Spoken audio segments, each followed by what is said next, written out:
think Jan explained it of, I'm bored, and when I get too much time on my hand, I think of stupid ideas. Are you in? I said, yes. It's a dumb idea. Let's do it. Out of boredom? How can I say that? People usually plan those kind of stunts for months in advance or years in advance. The thing, it's when days are slow, because sometimes in our job, days can be slow. I mean, we don't have that much work for a few weeks, few months. So you try to do something else. And one day I just thought, I mean, no prep, nothing, okay? So I just thought it would be cool to have a guy jumping over me when I'm swooping close to the ground with my canopy. And I say, okay, I know the guy for that. And I call Kenny, and Kenny say, hell yeah, let's do it. The skydive thing with Jan actually came together super quick. It was basically one phone call.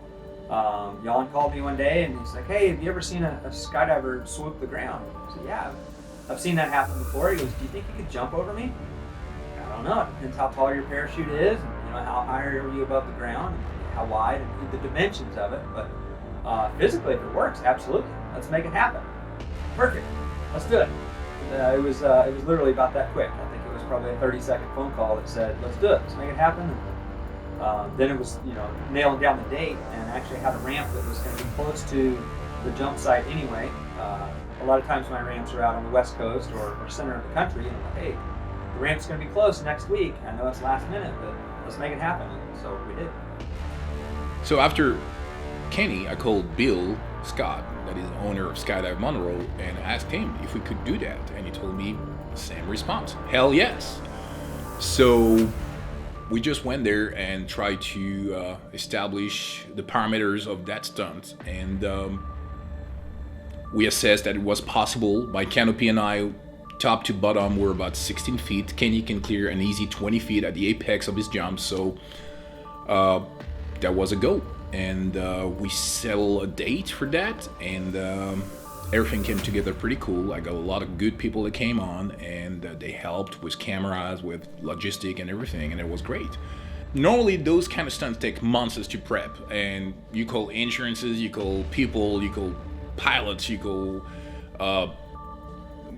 racers, drivers, I mean, a lot of people, PAs, production assistants, producers, and all these things. But no, actually what happened, it's everybody that was involved in that is a professional in his field and various fields on the side. So it makes things easier. Everybody understand and have a good understanding of every moving part of that stunt.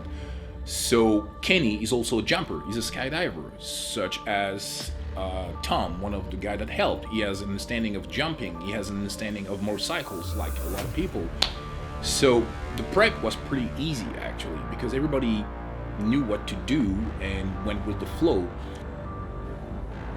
As far as preparation, Jan and I are both professionals in our own world. So, backflipping a dirt bike 75 feet is a feat in itself, and swooping the ground under parachute canopy is a feat in itself. So, but once those two elements are mastered, putting them together was basically just figuring out the physics of it. Will it actually fit? So the most important thing was to find a place that accommodates my swoop and Kenny's jump. So it's a relatively flat part that has 600 feet in one way and 600 feet in the other way. So both of us are safe to jump and do our gags. Yeah, the freestyle ramp is a pretty standard 75-foot gap. Sometimes we'll do 78. With that ramp, you can go back to about 80, but no, not really any further than that. They make different ramps, so you can go 100, 120, but they're a completely different trajectory on the ramp, and they usually use a different landing ramp. So with that particular setup, 75 is a pretty standard distance for us. So the prep was more a location issue more than anything else. As I say, Kenny's a professional, he knows what to do. I'm a professional in what I do, I know what to do. We just sync both. And with all the help we had around us, it went flawlessly. I don't know exactly what Jan did as far as measuring his canopy, but he was telling me how wide his canopy is. I don't even remember what the measurement was, but I think it was 14 feet, 17 feet tall standing, and if he was squatted, it'd be about 14 or 15 feet high. It's very hard to get a scientific measurement on the motorcycle. I know I've done an event in the building where the roof was 37 feet and we could reach up and touch the rafters. Wow. So I'm like, well, I know the top of me is 37 feet, but I don't know where the bottom of me is.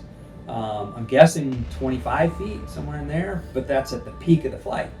Our takeoff ramp's only 9 feet high, so obviously right as you're leaving, you're only 10, 11, 12. I don't know where into the flight we get to where we're over 17 or 18 feet. But his canopy was pretty narrow. I think it was 15 or 18 feet wide, something like that. And we have about a 60-foot gap. So I just kept telling him, well, as long as you can cheat towards the landing, if you go right down the middle, there's maybe a good chance we'll hit. But if you can be a little bit towards the landing, we should clear each other. It was kind of unfortunately, there wasn't really a safe way to test that and scientifically do anything. It was just, yeah, I should clear you. Let's hope.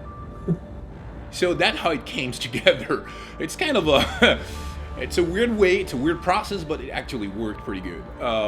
Kenny's a very, very, very talented motorcyclist. I mean, he's insane. I mean, he's been part of the Nitro Circus for years. I mean, he's been an X-Game gold medalist multiple times, and that's why the first thing he said, hell yes, let's do it. The most difficult factor would probably just be the timing of getting the motorcycle over the top of the parachute. Timing was really the issue because Kenny's about 25 to 30 miles an hour when he's doing his backflip. I'm about 40-45 miles an hour when I come close to the ground, and it's I'm submitted to a lot of factors, external factors that are the wind. And to be honest, on my side, I didn't have to do much. All the glory comes back to Kenny on this one because timing was on him. It was a pretty crazy day and things were just happening, and it was like, all right, Jan's going up. It'll be about 10 minutes till he's, till the jumper's out, to get to altitude.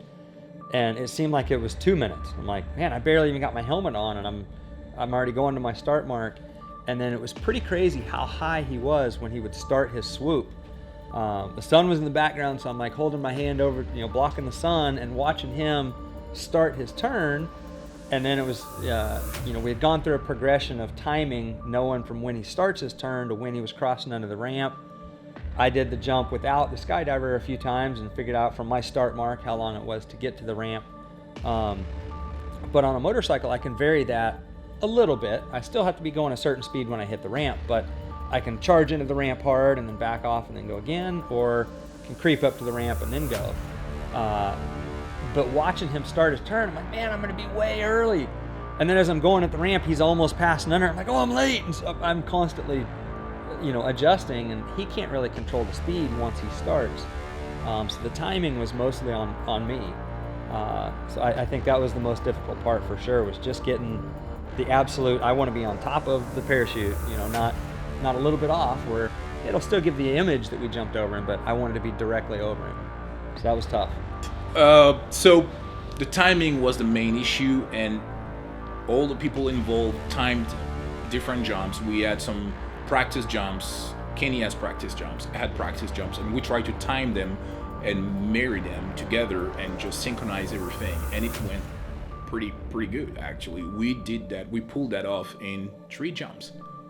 So that's pretty amazing. That says a lot about the dedication and the professionalism of people on that place that day. So timing, all about timing. What went right was pretty much everything. I was able to backflip the bike successfully. Jan swooped the ground successfully, and we timed it pretty darn good. I think we jumped. He did one jump with no bike, and then the next jump, I went ahead and jumped a straight jump over him, and I don't remember if I was early or late, but we got a little bit of the timing, and then the third try, it was like, all right, let's go ahead and roll cameras, and we were straight over the top of him. So really, third try, it was really the first true try, but third timing attempt, we had it down, and it went great. On the day, we had a little wind, not much. I mean, it was a beautiful day. Usually the winds in Skydive Monroe are a little weird. I mean, sometimes they change direction, they switch completely 180, and that day we were really lucky. I mean, it was a hot day, and everything. I mean, again, it's all about professionalism of people, and everybody was there, and we're professional, and we had a great time, and it went flawlessly, I would say. My part of it was just do a backflip. And I was actually incredibly nervous, sitting there waiting on Jan as he's out of the plane, waiting on the skydive, and helmet, goggles are on, bike's running. Like, I was so nervous. I'm like, why am I this nervous? I'm doing a backflip. Like, I should not be that nervous. All I'm doing is a backflip. The only thing that could have hurt us danger-wise is if Jan didn't swoop the ground enough, or if I didn't make the jump. And again, both of us are professionals in our own sport. I had to trust that and go, all right, he's going to be on the ground, I'm going to be in the air, and just go. So I did have a little struggle with fear, but at the same time, you kind of just put it in the back of your mind and do what you've done 100 times, Nothing went wrong. We came to do a jump, and we get way more than what we expected. Everything went so great. Nobody get hurt at all. Nobody get scared. Everybody was happy, and actually, the stunt is great. I mean, the stunts are amazing, but the atmosphere, the friendship, and all the good things that happened during that day, that's more valuable than anything else. And honestly, it sounds a little cheesy, but honestly, it was great. That's how every movie should be done. Everybody's happy, everybody's having fun, and everybody's safe. So that's how it came together.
Kevin, did you hear my record? fucking heart's racing.